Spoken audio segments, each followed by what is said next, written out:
Mozzies. Good evening, everybody. This is Maria from Barefoot Holistics with you in mind, where we have weekly chats with light workers from across the globe. And this evening, we've got special guests all the way from the UK called Rafah Sabbagh. If I've said that correctly, I apologise if not. And Rafah is a multidimensional life trainer and guide, intuitive life transformer, tarot oracle reader, chakra therapist, workshop facilitator, body worker, writer, and a blogger. So you can go check her out on YouTube as well. So I'm going to bring Rafah into the conversation now. Welcome, Rafah. Namaste. Hi. Thank you for joining us this evening. You're welcome. Thank you for having me. Oh, it's a pleasure. It's a pleasure. Thank you for the last minute change of time. It's just been too hot, as you could tell. My brain's fried. So there's nobody on at the minute, but hopefully people will start coming in. Probably because I've changed the time as well. But that's okay, because they look at it recording, won't they? Anyway. Yeah, people watch the playback. So if you'd like to tell us a little bit about your backstory, Rafah, and how you came to do what you do today, and a little bit more about what you do. Okay, thank you. Yeah. Well, yeah, there is obviously a backstory. It happened all, from many years ago, and I guess it would sort of really stem from my childhood. So recognizing that in my 20s and 30s, during a certain sort of phases of my life, that I felt that while I had some awareness around my capabilities and who I was and how I can show up, I was really drawing very powerless situations to me, or where I felt very powerless, I guess. Yeah. And that really kind of got me embarked in a path of inquiry. I was also a fitness trainer, a body worker at the time, and very holistic in my approach. So sort of integrated a lot of the other elements and modalities, from sort of elements of Tai Chi to also chakra work, body-wise, and I just adapted a lot of the yoga, Pilates and all that, and created my own thing called Creative Bodywork.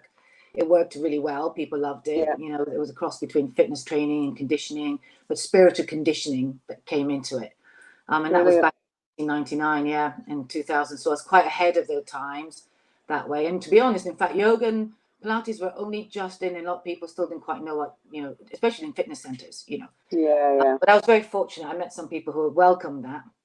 And I was able to sort of bring in a community through my work, and I was able to really create a lot of my own style of teaching that had implemented those areas. And then one thing I found in that journey of my own in that work, I had some clients, who typically had, they weren't just physical aspects, the issues, wanting to lose weight and stuff like that. The more I got to know them, because as a trainer, you really engage in your clients' life, in terms of listening and what's going on. And, you're doing these power walks, on the seafront. And I always did all my work outdoors. So I was a real big nature babe. Always believed in that, and even when I had clients who were reluctant, I used to manage to convince them to come out and say, just try it. I said, because you get really self-conscious, and I'll be like, you will love it, and I didn't understand what was the point of doing it indoors when you can be outdoors. No, so all these right. it was really great. And I even took classes outside as well, way before boot camp and things. So I was very much connected to these elements already, I think. And it was just natural to me, despite the fact that I was very much in the city.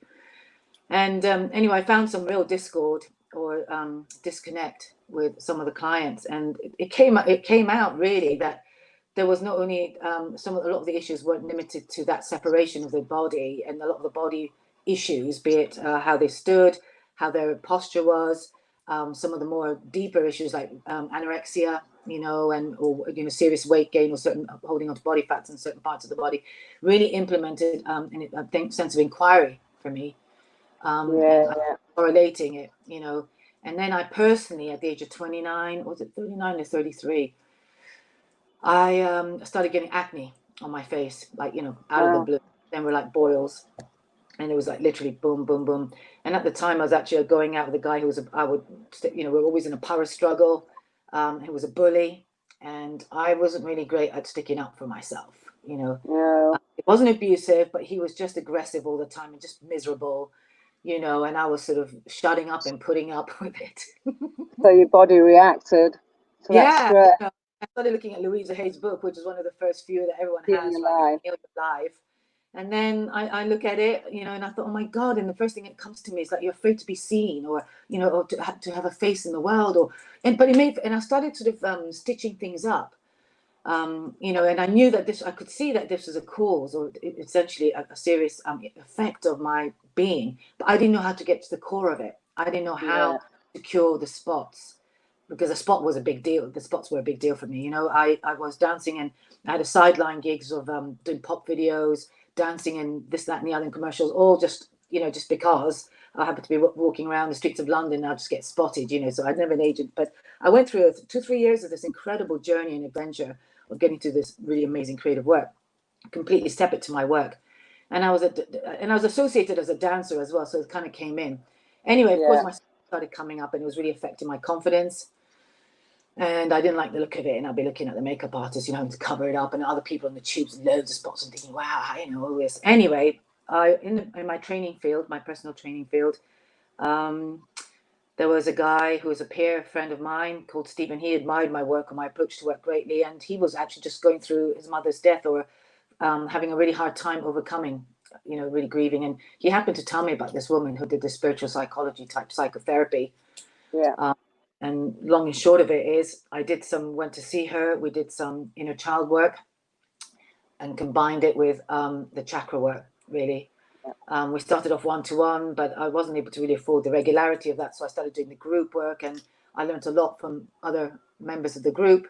And Groups are fantastic. Yeah, I think group work for me is where it's at. I think group work is, it's one of the biggest healing platforms, I think, because the energy that's created and the feedback from other people not only gives the other people confidence to speak up, but it's also healing for them. I know, opinion. I totally agree. I totally agree with you. You learn more about yourself, or just as much about yourself, through other people's stories, or you recognize elements of your recovery, say, or your, you know, but everyone benefits. This one person's crisis or pain or trauma and the healing of it benefits the whole, and the sharing of it in a group circle is very powerful. So I loved it, and I really and what I did was I was very vigilant. I took away the notes and the chanting and the chakra, which I will maybe do some. We'll see how we go with time. So I might introduce a tiny bit of that. And no word of a lie, my skin started clearing up within 2 months. I was doing them every day. I was doing 7 rounds of the chakra toning. I was visualizing the colors and the you know, the power centers, and I was repeating some mantras that spoke to me, you know. And it was either that, or actually the doctors who I went to initially, who sort of said, here's some myosins, some antibiotics, and take it for 6 months, and we'll wean you off it and see if it, you know, if the spots go. And I was thinking, well, that's just not good enough, you know, because I knew it wasn't my diet. I had a really, really good diet in those days. I didn't eat any sugar or crap or anything like that, so I was really super fit and super good. And anyway, and I just had nothing to lose by obviously the work I undertook, and I started noticing the benefits really pretty effectively, and for sure by 2 months, you know. And more importantly, I got a voice back. I got a sense of power back. I got rid of that guy. I was able to tell him to, you know, lump it, or, you know, just basically stand up for myself, you know. And I just transformed my life within 3 months, 4 months. My spots were gone. The guy was gone. I was a different person, completely different person. Well done. You know, where well done. Thanks. Hi, George. Welcome. You know, so yeah. Can you see comments, Rafa? That's a good question. If not you go yet. I think it says live comments on your side. It's not in chat, is it? Is it in chat? No, if you look down the sidebar, I think it says live comments on your end. Okay, because I'm on an iPad, I haven't got anything. I've only seen me and you, and I've got the mic, the camera, the cam mic, and chat box. Right. Okay. No worries. So maybe you just want to repeat some of the comments if they do come up. Okay. I can see it. Well, there's 3 people in, but there's only George commented so far. So George was there last week. Yeah, George is in all of them. Bless him. He's only missed one since April, as George. Bless him. Yeah. Good. It's great. Thank you for being here. So that's kind of been my healing journey, and really the essence of kind of the pathway I've taken, and I've integrated then with my body work and stuff like that. So it came in. So I'll start with the clients who are open to that work as well, start feeding it through, so took them off the body and going there. And then in 2015, I actually got qualified as a transformational coach, so I kind of felt that I needed to do that. Because I wanted to be accredited, so I had the kudos to be able to be published officially and do various other things that unfortunately people kind of buy into. I know. There's a bit of that was the driving force, but nevertheless, you learn other tools and other elements of coaching. And for me, really coaching is the whole certification thing really gets on my goat now. It really does, because when I qualified as a clinical hypnotherapist, for the first few weeks, every week I was saying, but I already do this with my clients. I already do this with my, without training. I already do this with my clients. I know this, but and I was thinking, well, why have I just paid nearly $2,000 for a course that literally? I agree. Mine was like that's right. Mine was about 3,000, exactly the same. In fact, it was Becky had said, do you really need it? Because Fiona Howard actually got a book published. She's a popular life coach. She's had books published without even a coaching certification or anything. So I guess there are ways of it. But for me, there was an element of needing to also go and participate in the community. And I was personally in exile myself, for a few years, that I felt that I was disconnected, and I was trying to find my compass again.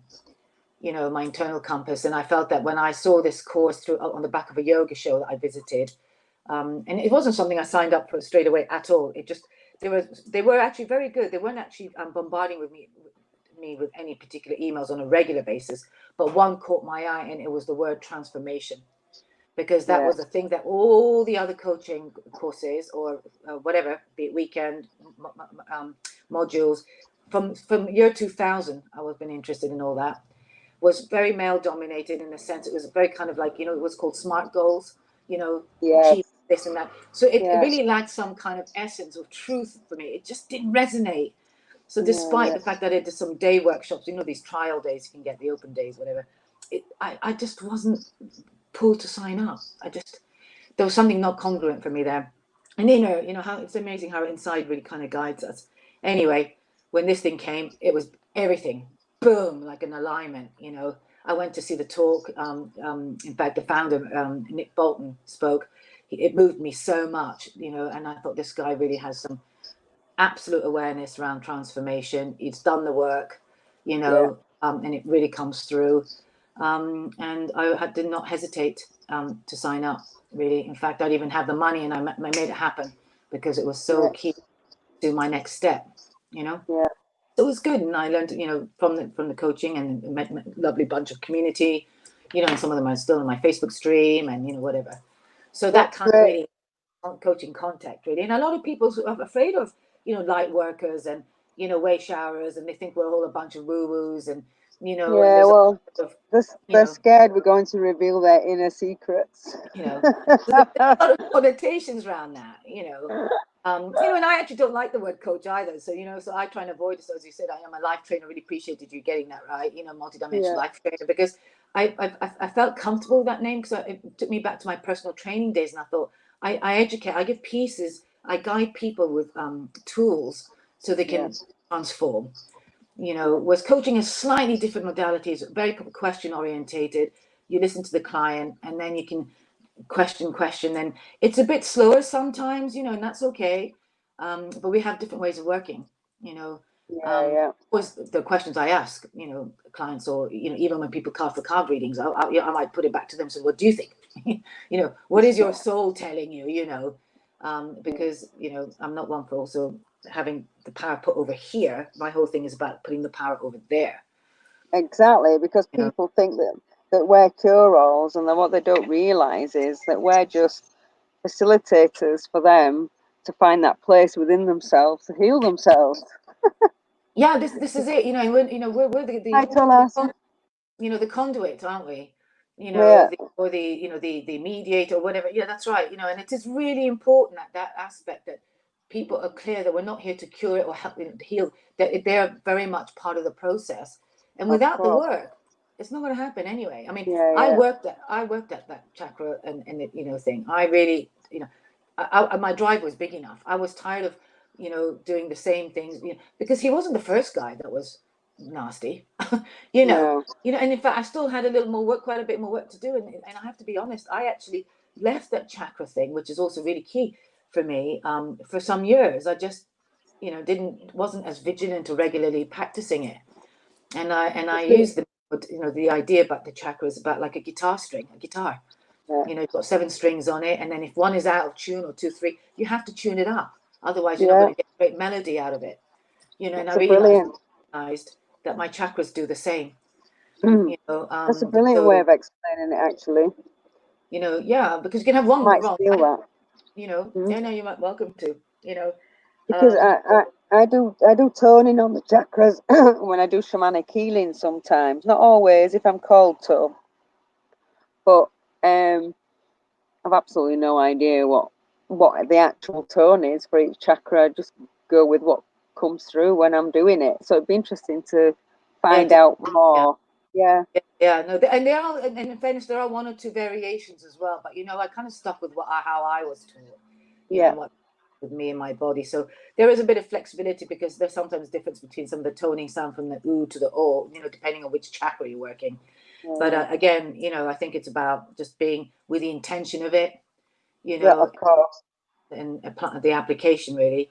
But that had major effect, you know. So, you know, so that's kind of really how I got to the chakra. I found the blending of the inner child work with it very powerful, which obviously I'm not going to do tonight, because that's a lot more what to call it, not loaded. Yeah, it's got more there, you know. And that is something I offer, and we'll be doing group sessions as well, which I'll talk more about right at the end. But yeah, so I think kind of, you know, I don't know if anyone wants to kind of engage in this conversation right now. If there's anything that they find that what I mean, the topic is about owning your power. So I'm just wondering what maybe anybody might think that what does that mean for you? You know, maybe George or whoever else is there, because I can't see anybody. Paulus and George, that's all we've got on right now. I don't know where everybody else is tonight. That's all right. But, they've probably not seen the update on the YouTube. Hi there. Well, Paulus, you know, is like my brother from another mother. You know, I think, you know, I mean, the word power is very interesting in itself. I mean, we know we've seen the dictatorship type power, and we see it, you know, and I'm talking about the kind of more soul power, the spiritual power. You know, the sort of, and again, I'm going to sort of correlate it to the chakras, because I think for me they're like power centers. You know, they are, aren't they? Energy centers, power centers. Power centers, and you know, and for those, I'm just going to be really quick in the description. Essentially, there are the centers that we can't see to the naked eye, but they're vibrationally activated, and they come correlated to the colors of the rainbow. And they're a stack up system, really, from the crown all the way down to our sort of perineum. There are 2 other ones that sometimes I personally now play with, which I would say play with because I like to be playful when I do my chakra work as well. Gateway and the is the Earth star, the Earth one, which is beneath our feet, about 8 inches, so we can really, really deeply connect to Mother Earth. And I started really engaging in that, so beyond the roots, so that it goes further through the Earth. And then one above the crown chakra, which is to do with the soul star. And again, I kind of use that as a filter, maybe, or a stronger sort of element to bring in through my crown. But that's just been definitely more of a recent sort of last 6 months type sort of work there, you know, with those 2. Well, there's actually 33,000 chakras in his body, so I don't think we'd ever actually get to know them all. No, you know, there's quite a lot of paranoia all around us as well, isn't there? But these are the 7. So this is like I said, the 7 keys. You know, the 7, you know, chords, if you like. You know, and they are our chords to our wellness, to our power, to our hearts, to our, you know, behaviors. You know, and I feel that in some way. I mean, I've got some key words here in front of me. You know, I think one, you know, to do with the power that really pops to mind for me is about setting boundaries. You know, right? We'll start with that one. I mean, that was the thing. I mean, that was where my power was the weakest. You know, that was my core power of yeah, that's what really needed the most work. I mean, I worked with the synergy of the chakras, but looking back and looking at my personal theme, my personal lesson, I think we all have life themes, yeah, and mine was to do with the self-abandonment of, because I was somewhat abandoned as well as a child and whatever. And also I was very much disempowered through, I wasn't emotionally supported as a child. Yeah. So, when I remember when I was around 8 years old, I came back from the park, and I share this only so it might trigger some recall, and maybe people can really relocate some of the stuff that could have occurred and see where it comes from. But essentially, I hurt myself. I went to see my mom. I was crying, and instead of my mom sort of saying, "Oh, come here," and what happened and all that, it was like a slap, boof, across the face. Look what you did to your jumper, and more, and I was just like so shocked and so humiliated. My friends were around me, and I felt so bad that my mom couldn't even be sympathetic when I was really hurting, all that. So I just guess that communication was to me that I wasn't worth it. I'm just not worth being taken care of, or I'm not worth something. So that became I think that's one of the biggest issues for most of us light workers, because we always put other people before ourselves as well. I think that's another part of it. And I think a lot of that default sets for some people. Yeah, a lot of that stems from the lack of love and affection, understanding, whatever, from our parents and peers and as children. So, and I think we become people pleasers to try and get. Hello, I think I Yeah. to my forehead at one point. I mean, people. I tell people this thing, and they just don't believe it. Like, yeah, right. Yeah, I know. Because the transformation has been quite Yeah, obviously, but there are genuine, true stories. I was a rescuer. I played that out in my relationships. Saw somebody in emotional need and needed healing. Oh, well, that I will sort that out, kind of thing. So of course there were great lessons for me. And the more I went through those, the more I did some inner work and again reflection, because each one of them gave me an opportunity to look at what I needed to do, where I was still calling it in, why was I still calling it in, where was still the corporate aim. And it's progressive, it is. And yeah, and I'm also very grateful for these experiences, because it's given me the ability to hold the space for people and to be understanding, and it's and to be non-judgmental of whatever scope Absolutely. of life experiences they've had. I think sometimes there's a bit of a disconnect as well with people who've not experienced it, are textbook learners, and then there's this kind of, you can really sense this judgment, Absolutely. From, This is one of the things that I say a lot, is that there's a difference between people like us that have experienced it, lived it, come through it, and can help others through it, to the people that just do this as a hobby or as an afterthought and learn it from a book. Oh go yeah, to yeah. go to a couple of classes and then think they can help people, and without the experience. Yeah, without the experience, and also I think without the self-development as well. Yeah, without empathy. Yeah. I I've think seen that empathy is in the a lot of the key. coaching world as well, that people come from the corporate world. They've always just spent all the time earning money and putting that as a focus. Yeah. Stuff, and then think, well, how can I balance my life up and earn still quite a good whack?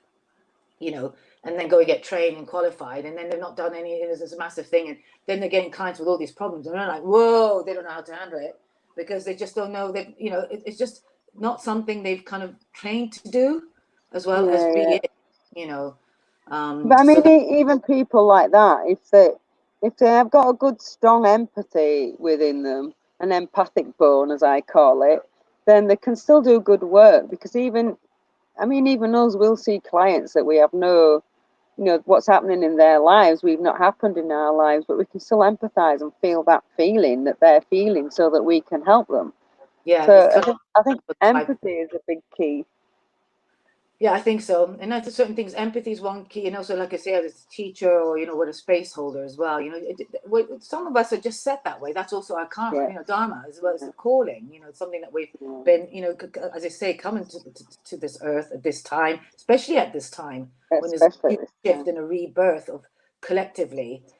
So we can support the people who are actually making those changes and beginning to make those changes, and help them facilitate in their change as well. And kudos to all those people that are waking up right now.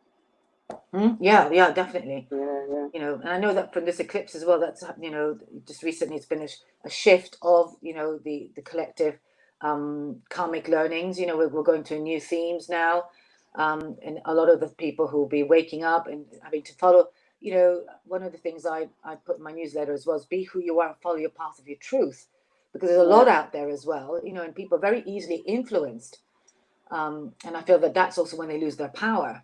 You know, you've got to, you know, do not give your power over to somebody you might think have got the authority, and that includes me or anybody else.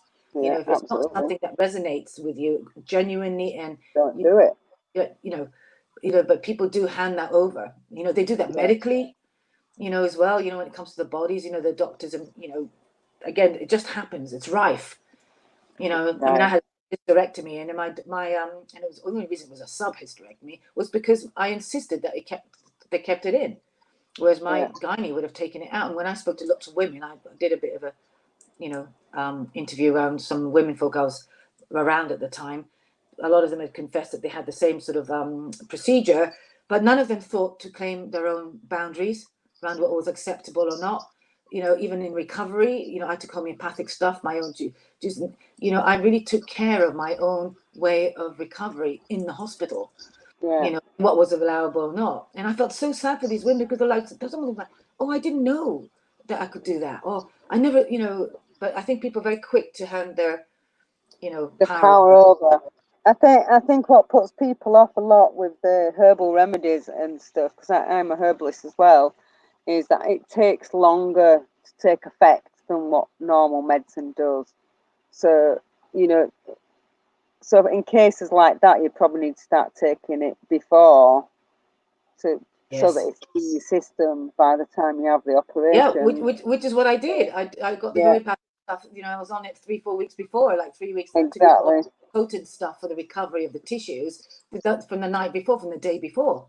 But my recovery was outstanding. I was just like, you know, I forgot I even had a hysterectomy, that stitches down, because I just was so empowered, actually, by taking that self-charge, if you like. And the medication really helped. And yeah, it was a real powerful, you know, and I had to overcome things as well. Like, you know, I couldn't allow negative thinking get in the way. I was really scared that I was going to go under and not come out. You know, so things like that, you know.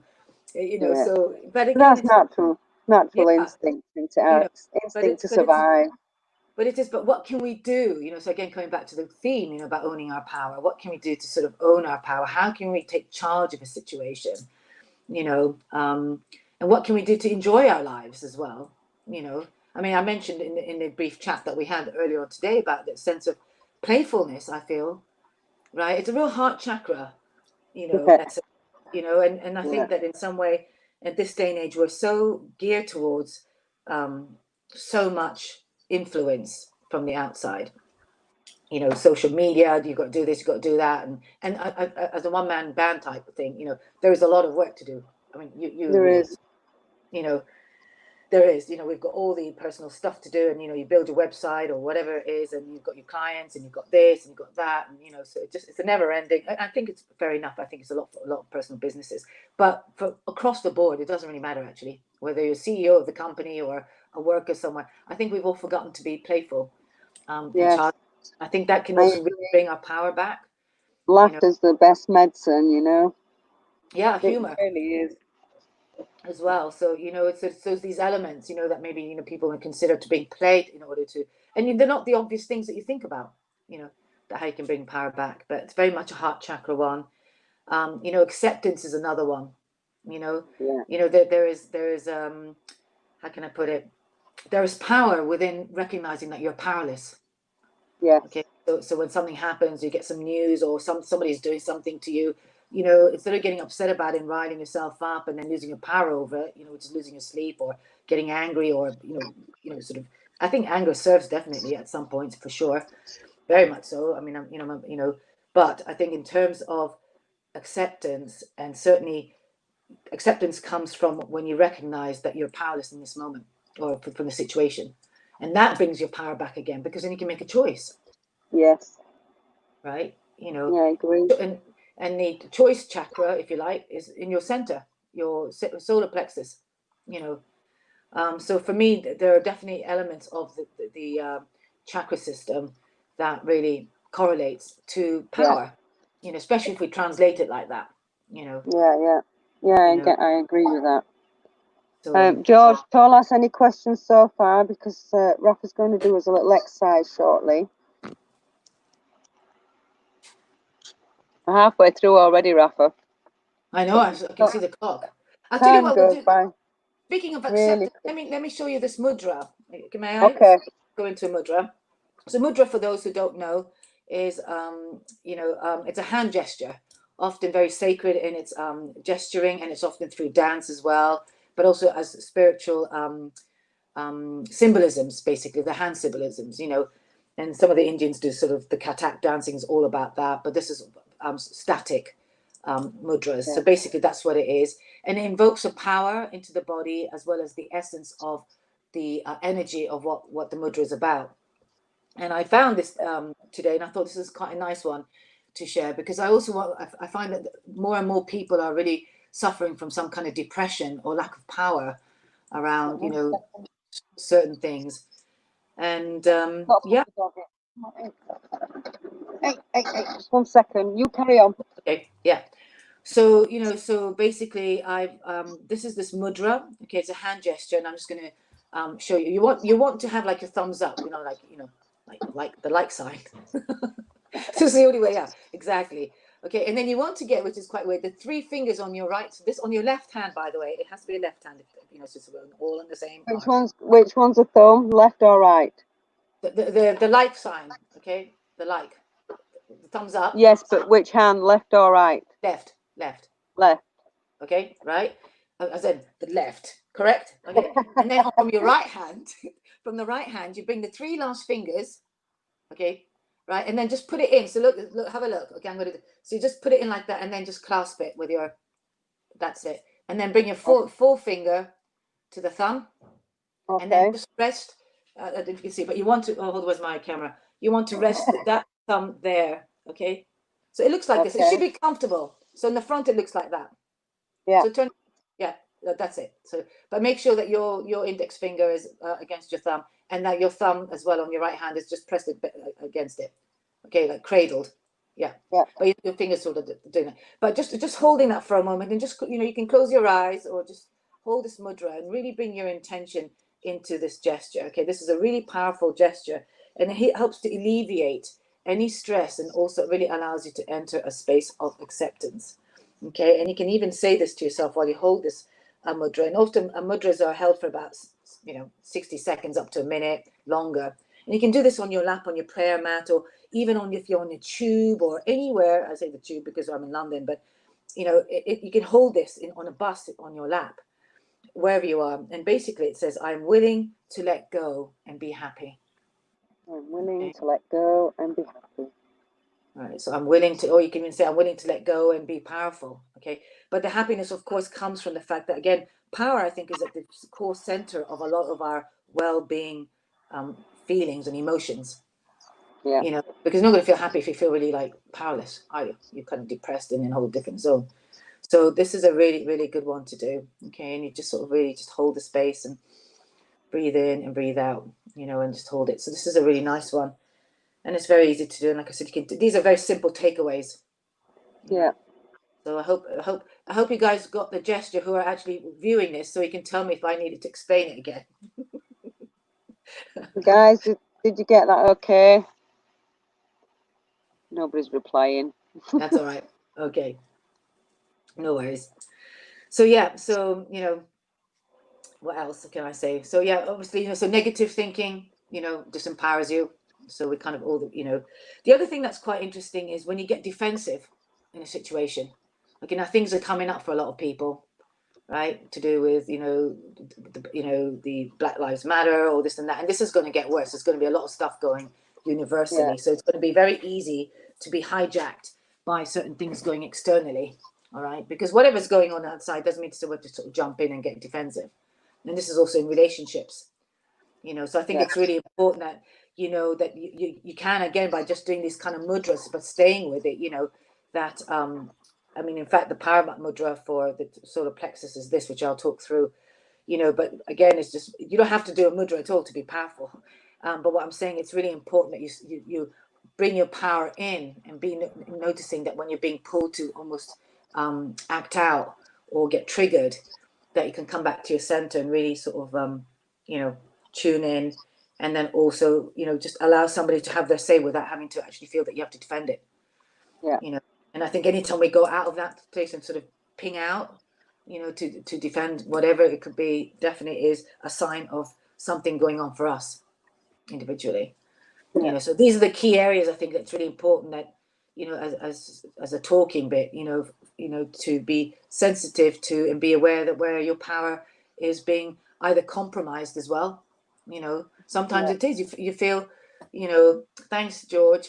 You know, sometimes if you find that you can feel when your power has been taken or it's been compromised. You know, somebody's not fully listening, or somebody's always insisting that they're right. You know, or you know, in an office situation, you know, when people have got bully bosses, or you know, whatever the situation is, you know, and it happens. I just recently left a job with a bully boss.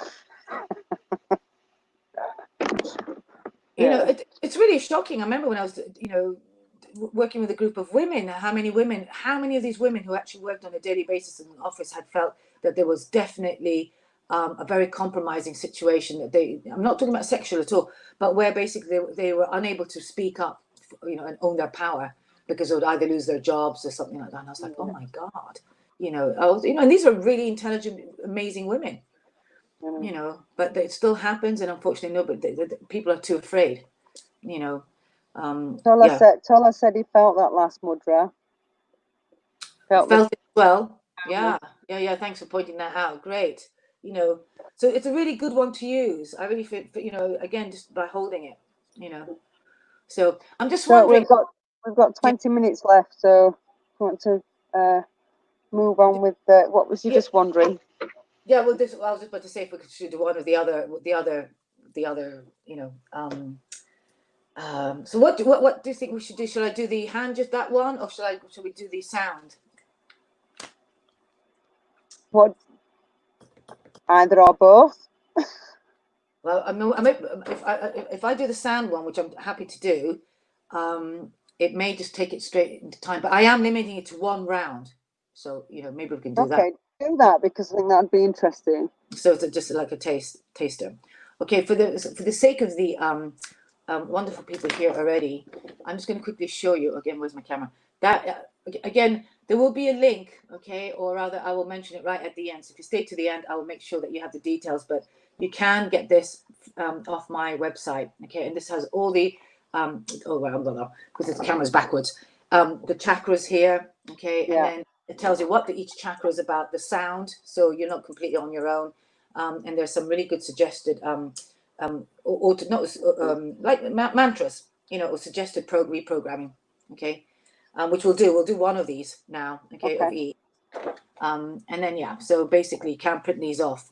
So, and I will say that this work is very powerful, and it's just fun to play with. You really get a lot of power in your voice as well, okay. So I'm going to get you also then to close your eyes, you know, so you can go inward, okay. Now if you're all sitting down, then I just want to just bring your attention very swiftly into your feet and feel the sense of connection through your feet into the floor or the ground beneath you. And taking a nice deep inhalation, just inhale, and on the exhale just draw your breath down into your feet. And just another cycle of breath, just bringing it into your nose. And then out through the mouth, all the way down to your feet, as if you're just trying to breathe out and sweep down, quietening the mind and just bringing your focus and the connection of your soles of your feet, the base of your feet, onto the earth or onto the ground. And then from there, I'd just like you to bring your attention very swiftly from your feet all the way into your sit bones or your perineum. Okay. And just breathe in and breathe out. And that's where the root chakra is. Okay, I call it the life energy point, or we can call it the power point, but it's the basis of our strength and our rooting. And without being rooted, we actually have no strength. Okay, the sound for this chakra is U, like the word root. Okay, and I want you to take your mind's eye, keep your mind's eye in that space, and just see a color red. Okay, and if you can't see in your mind's eye, you can't see the color red, just trust that it's there. And just engage with it for a few moments in your own personal space, just breathing in and breathing out.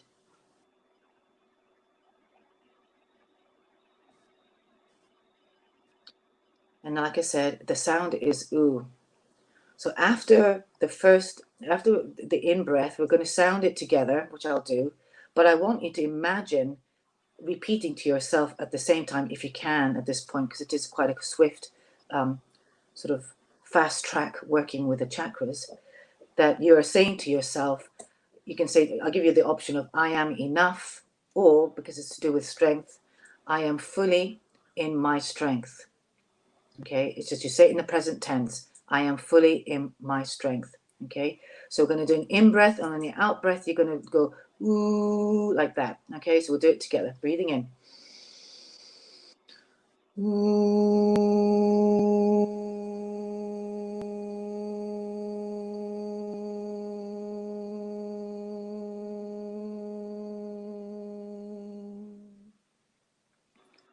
And so moving on to the next chakra.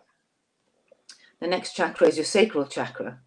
Okay, making these sounds actually help to health tone and vibrate any energy that's deposited, stuck, and helps to activate, strengthen, and balance. Okay, and you just trust that the body will do what it needs to do to strengthen and harmonize each chakra. It is a regular practice. This is not a magic, practice, but it works very magically and powerfully with regular engagement of it.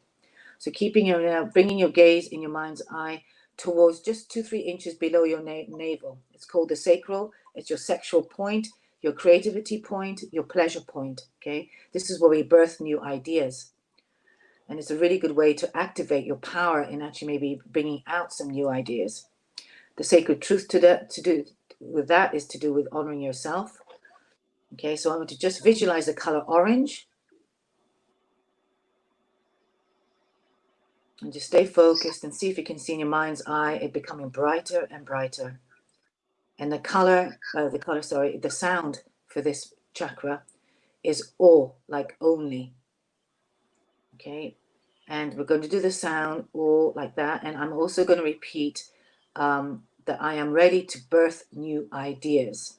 Okay, again, there are different, but for the sake of today or just now, I'm ready to birth new ideas. Okay, together we're going to breathe in.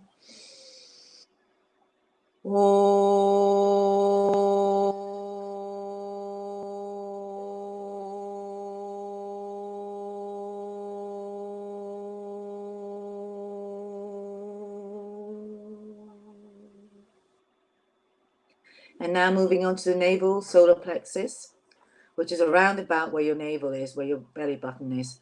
Okay, this is the power point. This is actually a very important owning your power chakra. Okay, they're all just as important, but this one particularly has to do with our willpower, our boundaries, and our esteem. Okay, so this is a really beautiful sacred power house to really work with. Okay, and the sacred truth related to this solar plexus is to honor oneself. Okay, so when we give over our power over to others, we are, basically handing over our power. Okay, so in order to claim it back and make the right choices for ourselves, this is where you really want to be concentrating on. So again, visualize bringing your focus in your navel. Imagine the color yellow, so expansive, so rich, and so vibrant. And see it becoming bigger and bigger. And just inhale and exhale as you focus in the center core of your body. And imagine the light radiating through. And these power centers actually are spinning wheels as well. So some people visualize them spinning. But just for the sake of simplicity, just imagine the color right now. And just see it going beyond the outer layers of your body. And we're going to make the sound aw, like orange. Okay, or some people like to see the spelling H-A-W, aw. All right, and we're going to do that together, just one sound. Okay, and we're going to say this time, I honor myself. So inhale.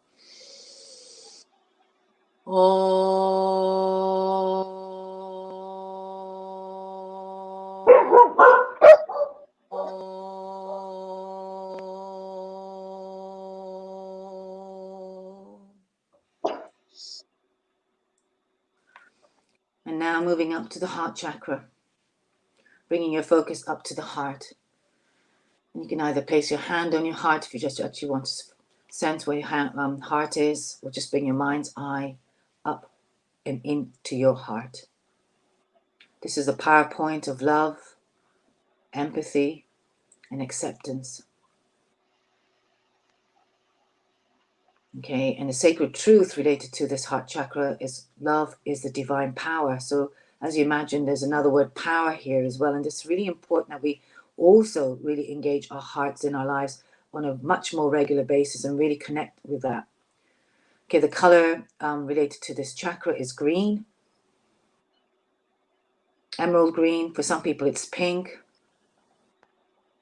Okay, pink is normally the color of compassion. But if you can visualize a beautiful, beautiful, incredibly vibrant green in around the heart space.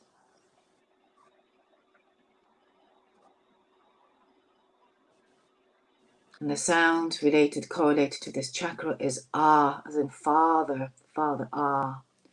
Okay, and if you can, while you make the sound in your own mind's eye or vocally wherever you are, just think of the words, I am love, or if you like, I am worthy of love. Or you can even say, because we're talking about play, I allow myself to play in joy. Okay, so whatever comes to you, there's no right or wrong, but it's to do with the self-nourishment of the inner child or love. Okay, so keeping the eyes closed, bring the focus back into your heart center. Visualize the color green, and we're going to sound ah. You ready? Inhale. Ah.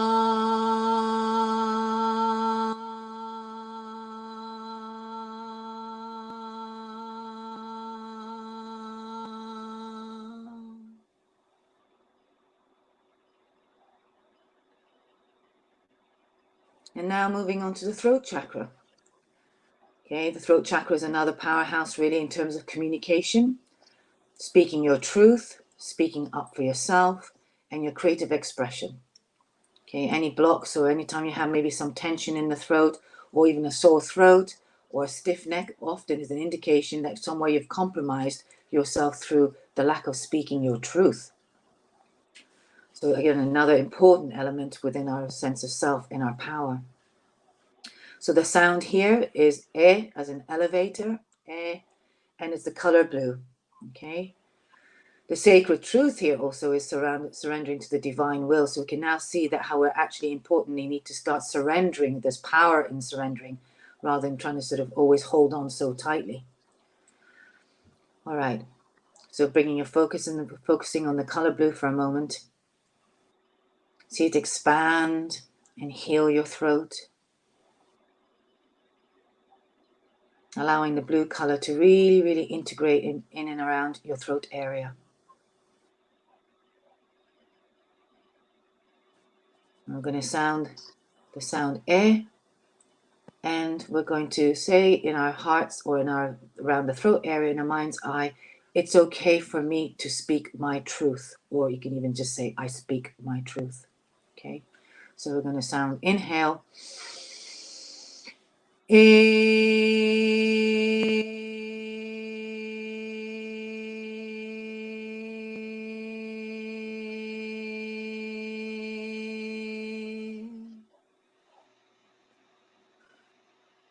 just allow that to permeate through and just see if the sounds are really powerful because they really help to vibrate and really shift the kind of the stagnant energy. Okay, and of course, the more sounds you do for each chakra, each round, the more you feel it. And there's an absolute power and stillness that you will sense when you start practice doing this regularly. So moving on to the third eye now, I want you to bring your point of third eye into focus, which is just between the brows. It's a very famous point of the inner seeing. This is where we get clarity. This is where we can tune into our intuition. And this is also where our imagination can be stirred. Okay, the sound is E, like tea. Okay, drinking a cup of tea, that kind of E. And it's a long sound, E, all right? And the sacred truth here also is I let go and I let God. And again, for those who really always wanting to control events in life, this is a really good one to trust that you're being guided. Trust in the infinite that is guiding you fully and completely, and you let go and let God. So we're going to do the sound. Bring your focus into the third eye, which is a color of indigo. Okay, so it's a dark, dark blue or sky night blue. Again, whatever comes to mind. And holding your focus and your intent around the third eye. I want to make the sound E, and we will say, I now see and think clearly. Okay, when we're ready, inhale.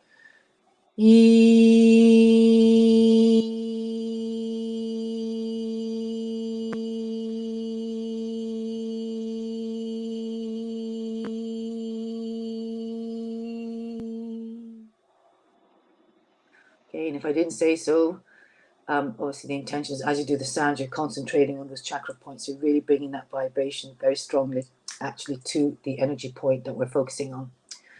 And then finally, the crown, which sits on the top of the head. And imagine your crown opening like a lotus flower, or imagine just a big crown on the top of your head, like a crown that you'd wear if you were a king or a queen. And it's vibrating, glistening. It's color, it's a connection, a spiritual connection. It's living in the now and trusting that you're connected to source. And this is where we actually learn to trust life. And we're always disconnected from the now because often we just don't trust the moment. So bringing the sound Om, there are a few variations here, but I'm going to stick to Om. And the other variation sometimes is to actually do all the sounds, you know, the whole chakra that we just did. But I'm going to stick with Om. And for here, you can actually visualize the color vibrant, luminous white or purple. Again, make your own choice. There are different, but my sheet, it comes up as the violet color, purple.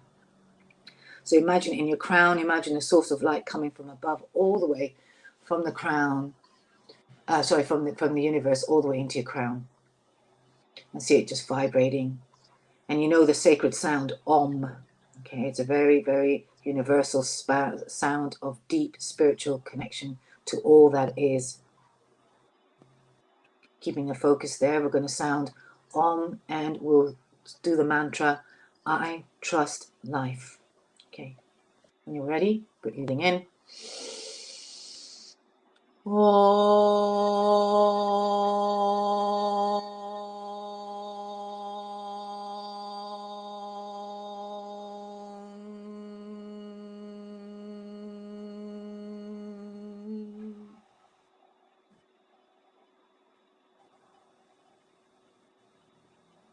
And just staying present for a moment with your eyes closed for a moment longer, just allowing the connection from the crown down into the third eye, into the throat,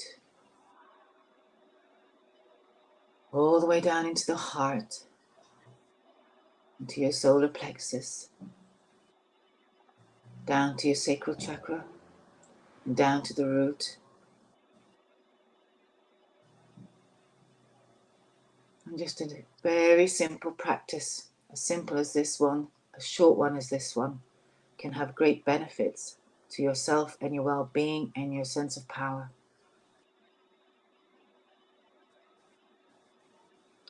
So if not already, feel free just to open your eyes, come back to the space in the room, and be aware of your surroundings. Fantastic.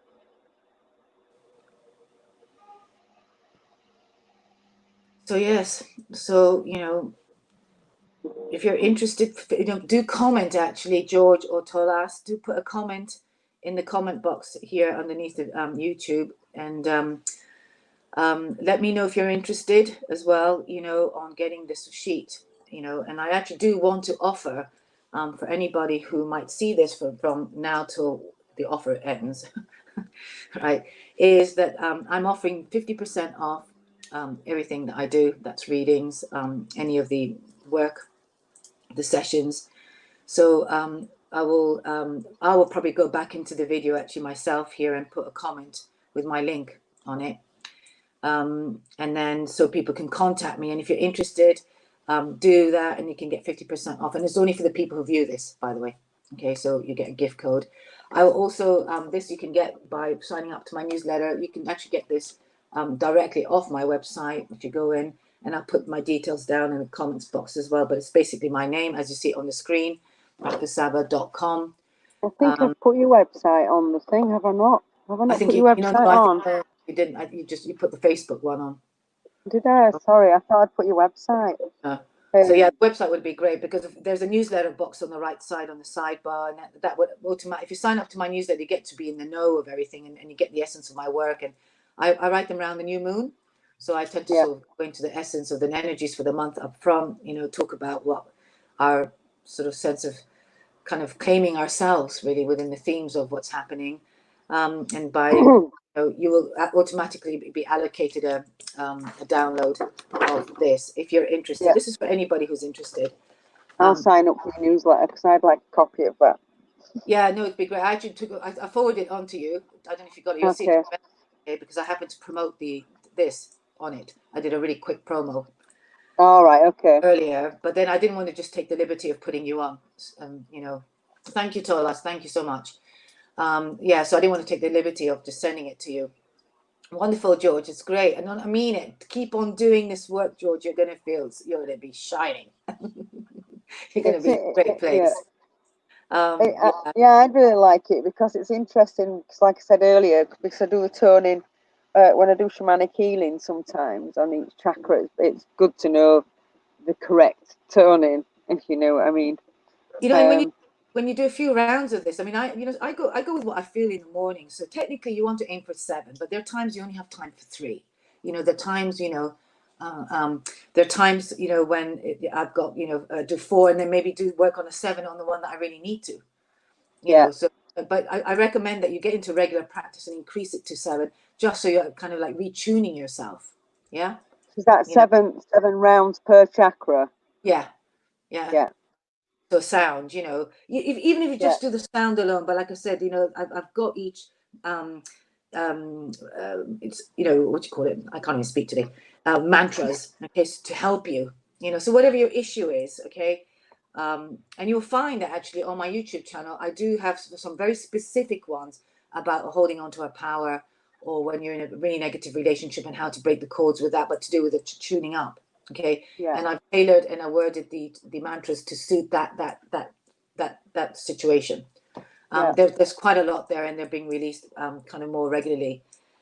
So yeah, and I guess the last thing I really want to sort of, you know, if I may plug out, you know, as in put it out there, is I will be doing, you know, putting an online course to do specifically with the sounds in the inner child as well. And then so people have access to it, because obviously if you do it one-to-one, it's quite expensive. You know, I don't do things very cheap that way, because my time is really precious and I work more intently. But I love the group work, and I'll be looking at how I can do it possibly on group as well, which will be much more cost effective than on Zoom and whatever. And that's kind of the times now. An online course as well. And then with the online course, you can actually book me in for, you know, a much lower scale, and also work within a scale band for people to help people out as well. So that's never an issue. And people just need to be very honest and communicate, you know. And when I have the space and create the space for it, then we can work, you know, because I'm more intent in really helping people who want to really be, you know, generators of presence and with intentional living, really, you know, the one that gives them a sense of being empowered, you know. Empowered, exactly. Yeah, so, same here. So, I think the time's passed now for working with people who are just not ready to own the shit. Sorry for the French, but no, I totally agree. You know, and then you know, obviously, I mean, I'd love to have your, you know, the contact goes without saying, and I'll send you my, you know, newsletter. But for anybody watching this as well, the newsletter is where you really get the updates of what programs are coming out, what's what, and stuff like that. And they're very healing. So I always put a chakra meditation on there as well. I recommend a book. Sometimes it's a yoga posture. You know, it's quite, you know, there's a lot of stuff that goes in there. There's a lot of work that goes. Lots of love goes into it. Lots of love. Right, So, you know, if anybody's got any more questions before we close, now's the time to ask, or feedback or anything else. And next week, I don't think we've actually got anybody on next week. I think there's next one's on the 20th. I think we've got one on the 20th and one on the 27th. George says that he often uses a violet flame for cleansing. Yeah, me too. Yeah, that's a really good one. Yeah, that's powerful.